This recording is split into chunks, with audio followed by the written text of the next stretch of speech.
Hello friends, एक बार एक नए वीडियो में फिर से आपका स्वागत है।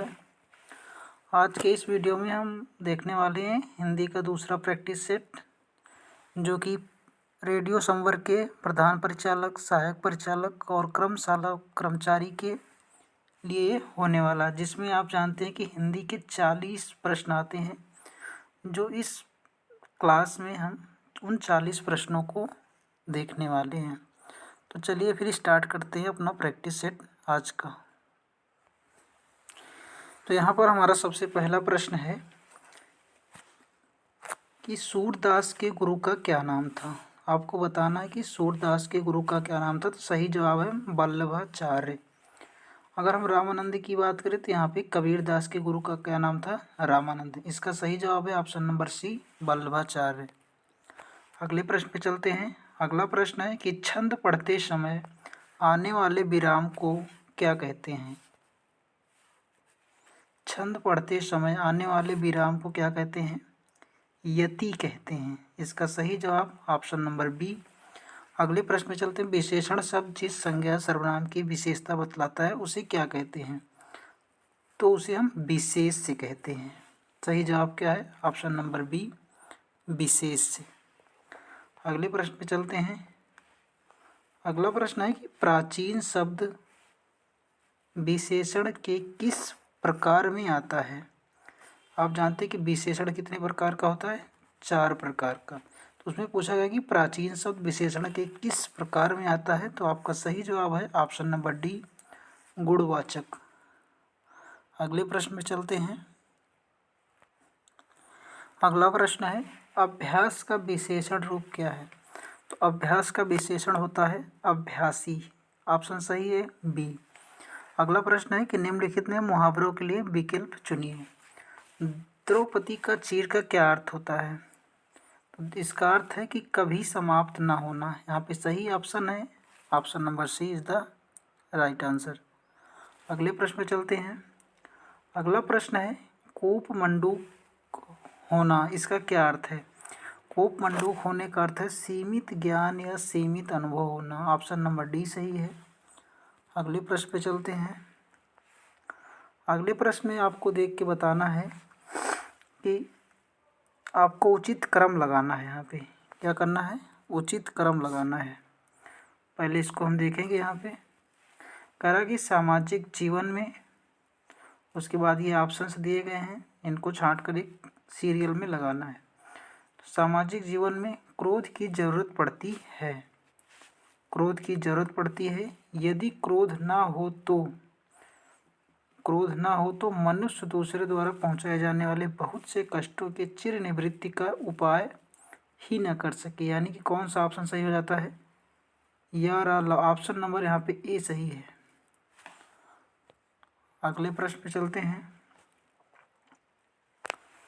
अगला प्रश्न है पूरब और उत्तर के बीच की दिशा कौन सी होती है। तो पूरब और उत्तर के बीच की दिशा कौन सी होती है, ईशान। ऑप्शन नंबर बी यहाँ पे सही है। अगला है कि वलय शब्द का अर्थ चिन्हित कीजिए। वलय शब्द का क्या अर्थ होता है। तो वलय शब्द का अर्थ है गोलाकार घेरा। ऑप्शन नंबर बी सही है यहाँ पे। अगला प्रश्न, नीचे दिए गए शब्दों में अव्ययीभाव समास का चयन कीजिए। तो आप जानते हैं जहाँ अनु, आ, यथा, यावत, हर, ये सब जहाँ शब्द होते हैं वहाँ पे अव्ययीभाव समास होता है। जैसे यहाँ पे आजीवन, ये अव्ययीभाव समास का एग्जाम्पल है। अगला है ठीक समय पर आ जाना में कौन सा कारक है। तो यहाँ पे अधिकरण कारक है। ऑप्शन नंबर डी सही है। अगले प्रश्न पे चलते हैं। अगला प्रश्न है कि मंदिर और मंदिरा युग्म का उपयुक्त अर्थ बताना है आपको। तो मंदिर का अर्थ होता है देवालय और मंदिरा का अर्थ होता है अश्वशाला। यहाँ पे सही है ऑप्शन नंबर डी। अगला है कि निम्नलिखित में मिश्र वाक्य कौन सा है। मेरे आते ही वर्षा होने लगी, या उसके जाने के बाद वर्षा होने लगी, वो घर से निकला और वर्षा होने लगी, ज्यों ही वो घर से निकला वर्षा। आप जानते हैं जहाँ ज्यों त्यों जैसे ये सब शब्द आते वो मिश्र वाक्य का एग्जाम्पल होता है। यहाँ पे ऑप्शन नंबर कौन सही है, ऑप्शन नंबर डी सही है। आगे चलते हैं। अगला है कि आपको वाक्यांश को पढ़कर उसके उत्तर बताना है आपको। पहले हम वाक्यांश को पढ़ते हैं कि आज बरसों बाद उठी है इच्छा, हम कुछ कर दिखाएं, एक अनोखा जश्न मनाएं, अपना कोरा अस्तित्व जमाएं। आज बरसों बाद सूखे पत्तों पर बसंत ऋतु आई है, विचार रूपी कलियों पर बहार खिल आई है।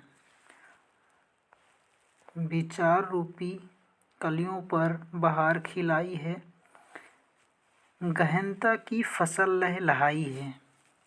शायद इसी कारण आज वर्षों बाद उठी है इच्छा, हम कुछ कर दिखाएं, अपना कोरा अस्तित्व जमाएं।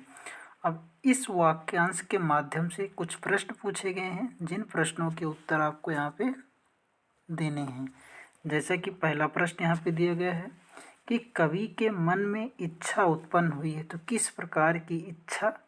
कुछ कर गुजरने की, मतलब कुछ महत्वपूर्ण करने की इच्छा। तो यहाँ पे ऑप्शन नंबर ए सही है। अगला है कि सूखे पत्ते किसके प्रतीक है, मतलब कोई चीज़, यहाँ पे मन की बात हुई तो मन के सोनेपन का। सूखे पत्ते किसके प्रतीक है? मन के सोनेपन का। अगले प्रश्न पे चलते हैं। अगला है कि किन कलियों पर बहार का आगमन हुआ है? भाव रूपी कलियों पर, या विचार की कलियों पर, या छोटी नई कलियों पर, या शुष्क कलियों पर? तो यहाँ पे बताना है आपको, यहाँ पे कौन सा सही ऑप्शन सही है। तो यहाँ पे हो जाता है कि विचार रूपी जो कलियाँ होती हैं उन पर बहार का आगमन हुआ। यहाँ पे ऑप्शन नंबर बी सही है। अगला है कि गहनता की फसल से कवि का क्या आशय है? विचारों में परिपक्वता, अपना अस्तित्व, लहलहाती फसलें, या विचारों की गंभीरता? तो यहाँ पे विचारों में नए विचार की भावना, मतलब विचारों में परिपक्वता। ऑप्शन नंबर ए सही है। अगले प्रश्न पे चलते हैं। अगला प्रश्न है कि रामू की डांट डांट केवल इसलिए हुई क्योंकि राजीव उसकी डांट डांट अधिक बुद्धिमान है। तो यहाँ पे ये ऑप्शन है, इनको देखकर आपको यहाँ पे भरना है। तो रामू की अपेक्षा या उपेक्षा? रामू की उपेक्षा केवल इसलिए हुई क्योंकि वो राजीव उसकी अपेक्षा अधिक बुद्धिमान है। तो पहले पे आएगा उपेक्षा और इसके बाद अपेक्षा, यानी कि ऑप्शन नंबर सी सही हो जाता है यहाँ पे। अगले प्रश्न पे चलते हैं। अगला प्रश्न है कि निम्न पंक्ति में सही अलंकार का चयन कीजिए। पानी बीच मीन प्यासी, मोहि शून्य शून्य आवे हासी। तो यहाँ आप जानते हैं कि कारण तो है लेकिन कार्य नहीं है। जहाँ कारण होता है वहाँ कार्य ना हो तो वहाँ विशेषोक्ति अलंकार होता है, और जो इसका विपरीत होता है विशेषोक्ति, वो विभावना अलंकार होता है। विभावना अलंकार में कारण नहीं होता फिर भी कार्य होता है, लेकिन विशेषोक्ति में कारण होते हुए भी कार्य नहीं होता। तो इस प्रश्न का सही जवाब है ऑप्शन नंबर सी। अगले प्रश्न में चलते हैं।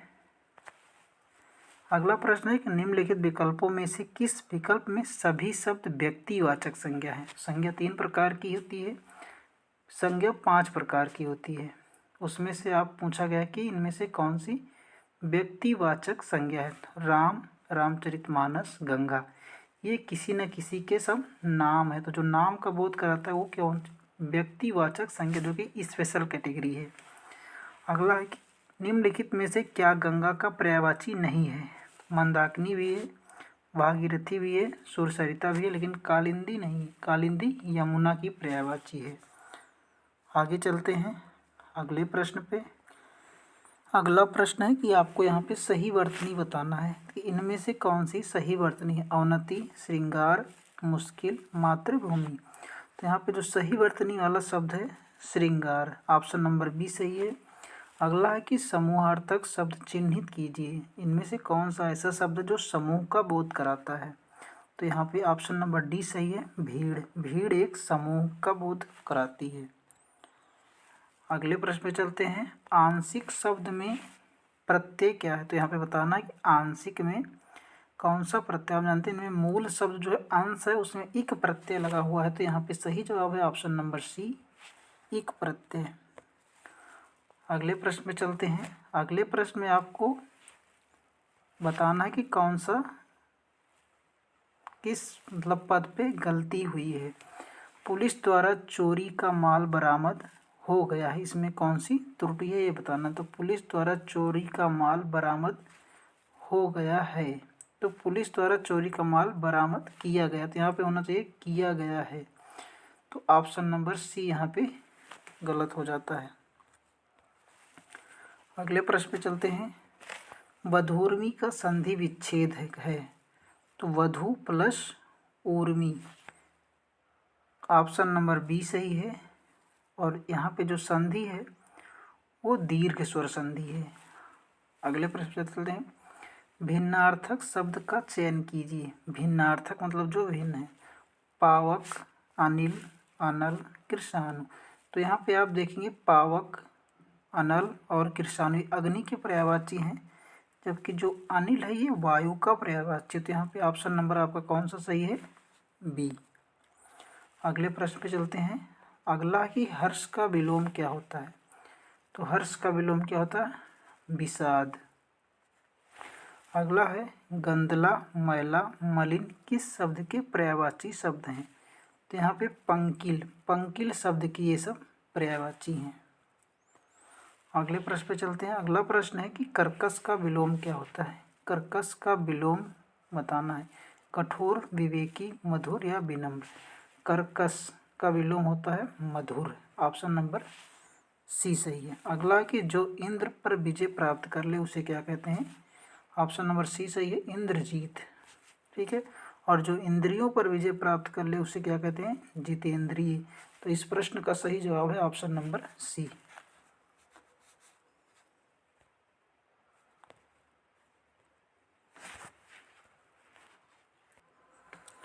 अगला प्रश्न है कि उच्च कुल में पैदा व्यक्ति, उच्च कुल में पैदा व्यक्ति क्या होता है?